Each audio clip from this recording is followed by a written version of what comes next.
వేడి వేడి చికెన్ పలావ్ అయితే రెడీ అయిపోయింది. దీనిపైన కొత్తిమీర తోటి ఇలా గార్నిష్ చేసుకుని స్టవ్ ఆపేసి మూత పెట్టుకుంటే ఒక 5 మినిట్స్లో మనకి కొత్తిమీర అనేది మగ్గిపోతుంది వేడికి.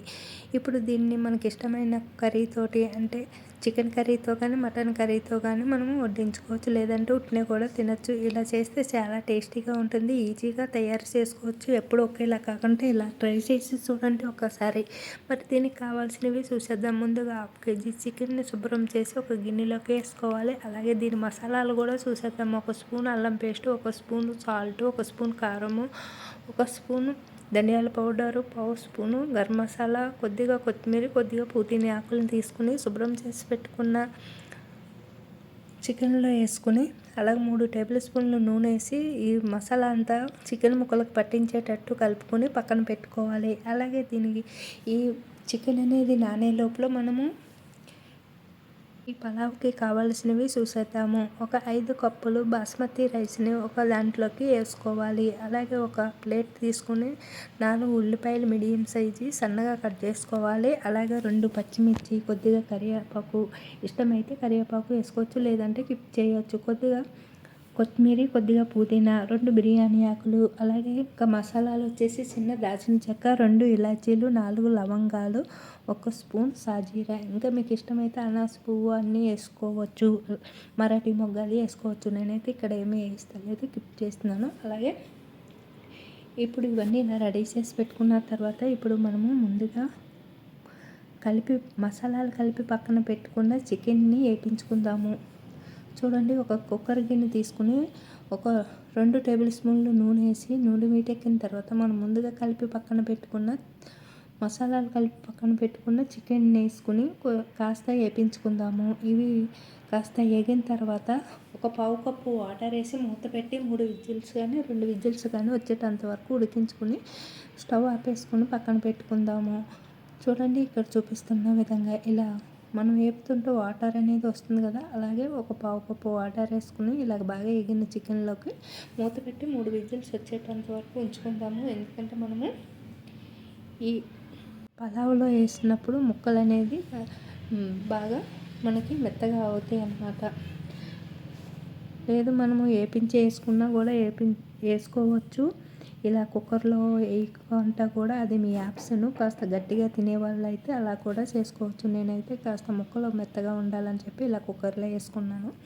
అలాగే ఇలా 3 విజిల్స్ వచ్చిన తర్వాత మనం స్టవ్ ఆపేసి ఇది ఆవిరంతా పోయేంత వరకు పక్కన పెట్టేసుకోవాలి. ఈ లోపల మనము రైస్ని ఒక 2 సార్లు కడిగి కాస్త వాటర్ వేసి ఇలా పక్కన పెట్టుకోవాలి. ఇప్పుడు దీనికి తయారీకి కావాల్సినవి చూసేద్దాం. ముందుగా ఒక ఎడాల్పాటి గిన్నె తీసుకుని 1 టేబుల్ స్పూన్లు నూనె, 1 టేబుల్ స్పూన్లు నెయ్యి వేసుకోవాలి.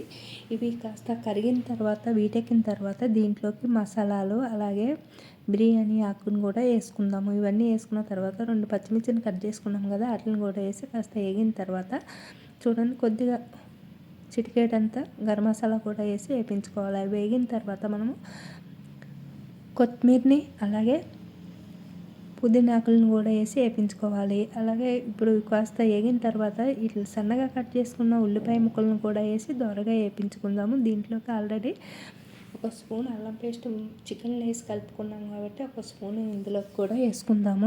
ఇంకా ఇందులోకి 1 స్పూన్ వేసుకుంటే సరిపోతుంది, మరి ఎక్కువ వేయవలసిన అవసరం లేదు. 1 స్పూన్ అల్లం పేస్ట్ కూడా వేసేసి ఉల్లిపాయలని బాగా వేయించుకుందాము. ఉల్లిపాయ ముక్కలు అనేది దోరగా వేయించుకుందాము. ఇలా పెద్ద ఉల్లిపాయలు అయితే ఇలా లేసుల్లా కట్ చేసుకోవాలి. లేదు మీరు ఉల్లిపాయలు పలంగా ఇష్టపడే వాళ్ళు అయితే చిన్న సైజు ఉల్లిపాయలను వేసి వేయించుకుంటే ఇంకా మనము తినేటప్పుడు ఉల్లిపాయలు బాగుంటాయి. ఇంకా ఇష్టపడే వాళ్ళైతే అలా చేయండి. ఇప్పుడు ఉల్లిపాయలు వేగిన తర్వాత ఒక టమాటాని సన్నగా కట్ చేసుకుని దాన్ని కూడా వేసుకుని ఇలాగా వేయించుకోవాలి. చూడండి, ఇక్కడ చూపిస్తున్న విధంగా బాగా మగ్గిన టమాటాని వేసుకుని వేయించుకోవాలి. ఇది కాస్త వేగిన తర్వాత మనము ముందుగా ఉడికించి పక్కన పెట్టుకున్న చికెన్ కూడా వేసి ఈ ఉల్లిపాయ ముక్కలతో పాటు కాస్త వేగనిద్దాము. అలాగే దీంట్లోకి కాస్త సాల్టు, కారం అనేది మీరు తినేదాన్ని బట్టి వేసుకోండి. ఆల్రెడీ మనము చికెన్లో వేసినాం కాబట్టి ఇంకా ఇప్పుడు మీరు తినేదాన్ని బట్టి వేసుకోండి. చూడండి, ఇక్కడ చూపిస్తున్న విధంగా నేనైతే 1/2 స్పూను సాల్ట్ వేసినాను, 1/2 స్పూన్ కారం కూడా వేసినాను.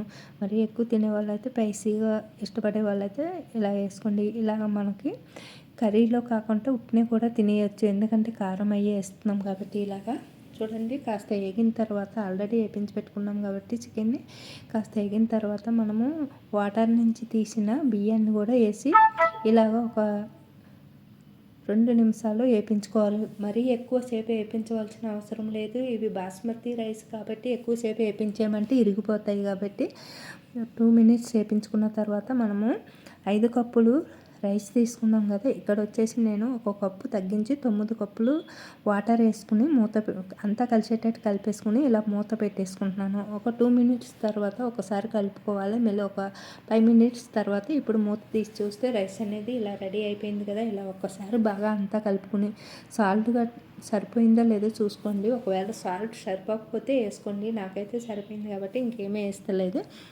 ఇలాగా మళ్ళీ ఒకసారి మూత పెట్టి మళ్ళీ ఒకసారి తీసేటప్పటికైతే పర్ఫెక్ట్గా రెడీ అయిపోయింది. ఇప్పుడు దీనిపైన ఇలాగ కొత్తిమీర వేసుకుని ఇలా గార్నిష్ చేసుకుని మూత పెట్టేసి స్టవ్ ఆపేసుకోవాలి. అంతేనండి, ఎంతో టేస్టీగా ఉండే చికెన్ పలావ్ అయితే రెడీ అయిపోయింది. ఎప్పుడు చికెన్ బిర్యానీ, వెజిటేబుల్ బిర్యానీ కాకుండా ఎప్పుడైనా మనం ఒక్కొక్కసారి ఇలా ట్రై చేస్తే చాలా ఇష్టంగా తింటారు ఇంట్లో వాళ్ళు. అలాగే మన ఇంటికి ఎవరైనా వచ్చినప్పుడు, ఫ్రెండ్స్ కానీ వచ్చినప్పుడు ఇలా ఈజీగా తయారు చేసుకోవచ్చు. ఈ వీడియో నచ్చితే లైక్ చేయండి, షేర్ చేయండి, ఛానల్ సబ్స్క్రైబ్